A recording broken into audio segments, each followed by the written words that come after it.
On the border logistics of the Queen's funeral, more broadly, what I can share is that the President has visited the United Kingdom twice since taking office. First to the G7, as you all know, some of you traveled with him in Cornwall, and second to COP26 in Glasgow. In the lead up to both of these visits, our team worked seamlessly with the UK government, our colleagues there, to ensure all presidential travel requirements were met. Again, we look forward to working again in close coordination with their team.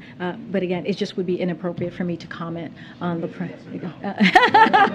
we don't do yes or no's here. All right, go ahead.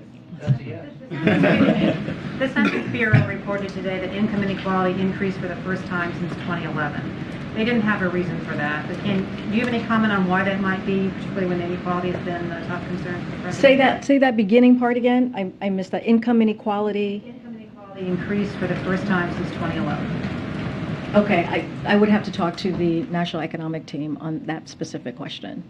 Okay, all right. Thank you, Corinne. Over the weekend, the Vice President said that the border is secure, but we're on track to close the fiscal year with 2 million encounters, breaking last year's record. In the last month alone, fentanyl seizures are up 200%, and we're on pace to break that record also this year. So how is the border secure?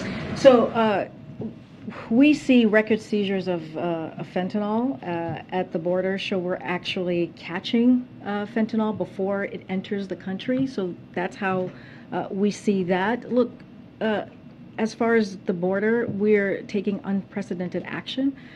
We had to fix something that was broken, especially by the last administration. We've secured record levels. This is what we have been able to do, of funding for the Department of Homeland Security.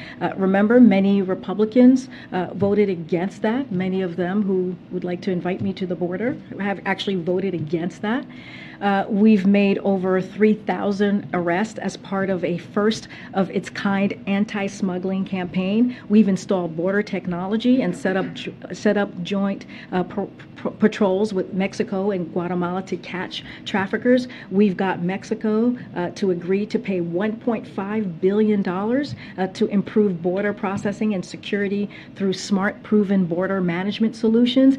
And the President brought 20 world leaders together to collectively manage migration flows across Western Hemisphere. Compare that to the Trump administration, which largely just tried to build a wall, an ineffective wall, along the border, and couldn't even finish that in 4 years. We're certainly doing a lot more to secure the border, and could be doing even more if Republicans would stop their obstruction. That's it. I'm going to just take one last.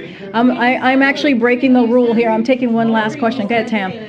Just one last question. Very quick follow-up. You probably do not have an answer, but will the President be meeting with the King when he's in the UK, and what about Prime Minister Liz Truss?